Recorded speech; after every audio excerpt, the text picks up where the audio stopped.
And I was telling her about my first lesbian sexual experience. Would you guys like to hear about that?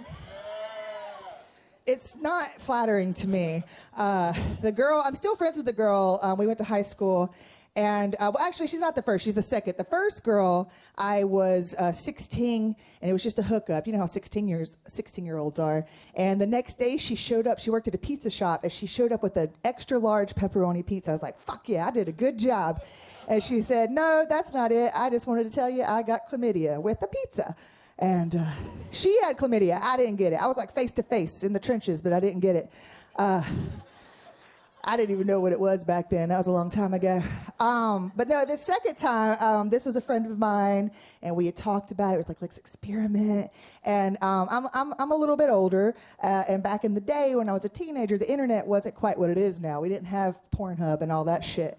So I wanted to know what I was doing. I didn't want to show up to the game just unprepared. So I went online, and I would read short stories of, like, literally, because I got ADHD too. I can't do a long one. But I read a bunch of different short stories about cunnilingus and how to do that properly, probably written by men that have never done it. But how would I know? How would I know? So I got there, and she's like, let's do it. Her mom was at work, and she was like, okay, let's do this shit. And I'm sure some of you have heard, like, the alphabet, obviously. That's a pretty basic one. No one really enjoys that.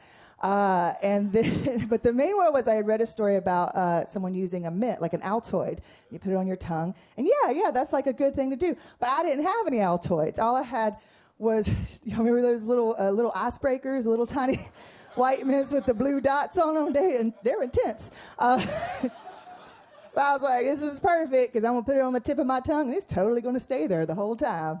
And I did that, and it did not stay on my tongue. And at first, she was like, ooh, that's a little spicy. What is that? Oh, my God. And then, like, a minute passed. She's like, oh, my God, what did you do? What is that? It's hot. It's burning. Mimi, it's burning. And I'm like, I just read a story about Altoids. And she's like, is that an Altoid? It's like, no, it's an icebreaker. Are you fucking serious? Get it out. Get it out. It's like, okay. She's like, but use your tongue, because we're just trying to stay in the mood. So I was using my tongue, and it was dark. And there's flaps. I don't know. And she's like, did you lose it? I was like, of course not. I'm a professional. And I lost it. But then I got it. I found it. It was much smaller at this point, so it had done some damage. And then I was like, I got an idea, because another short story I read was that you could use ice, right? I was like, that's perfect, because she's burning, so I'll get some ice, and it'll cool her down. Bam, professional, nailing it, totally good at sex. But I was like, I thought ahead this time. I thought ahead, unlike with the icebreaker situation. I was like, ice, when it's fresh out of the freezer, sometimes it'll stick to your skin. So I was like, I don't want that to happen. I'm trying to protect her, you know what I'm saying? So I put it in, I made a big cup of ice water. And we're also in her mom's bed. So I was like, I bet water, because it's supposed to be wet. I read something about it's supposed to be wet. So that's cool. So I just literally was just spitting ice water on her minty, fresh, burnt pussy. And there was a huge wet stain on her mother's bed. Her mom came home and was like, what the fuck happened? I don't know. But no, the girl, she's actually a lesbian now. But I did put her back in the closet for 10 years after that. She loves... I wish she was here. So, like I said, I lived in New York. I never really felt like I fit in there, like physically, because everybody's so skinny. And a lot of my female friends were considerably smaller than me, and they told me that they were afraid to walk home at night by themselves. And, that's terrible. I felt so bad for them, but I think what made me feel worse is that I did not share this fear. I wasn't ever afraid. I was hanging out under bridges with homeless people, just having the best time, getting wasted on a Tuesday. That's good. Anybody been to New York under a bridge? You should have. You would have met Gerald, and Gerald was fun. But no, let's just be real. Y'all can see me with your eyes. If a man wants to snatch me up and drag me into the bushes, well, he gonna have to be dedicated. Like, that man's gonna have a strong core, you know what I'm saying? It's not gonna be one of these scrawny bush rapists getting me, no, because I'm not gonna run. I haven't done that in years.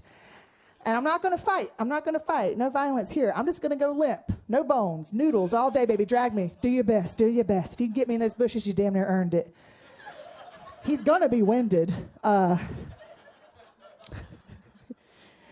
But no, like, it's not going to be one of those little ones. It's going to have to be like a linebacker, like a Dothraki type of man. You know what I'm saying? Like a Jason Momoa.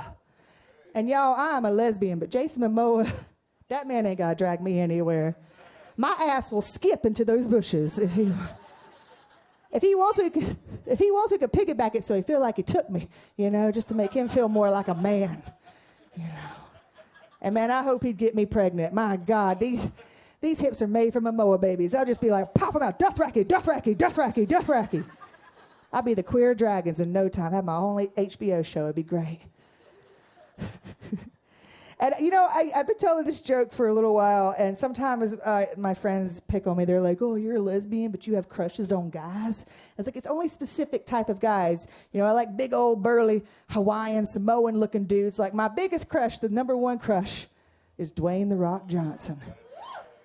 I always say his full name, Dwayne "The Rock" Johnson. He is a dreamboat, is he not? And I wanted to make it clear that I'm still gay, even though, because there's nothing inside of me wants that man inside of me. I don't want nothing to do with his dingling. Maybe he can send me a pic and I'll giggle about it.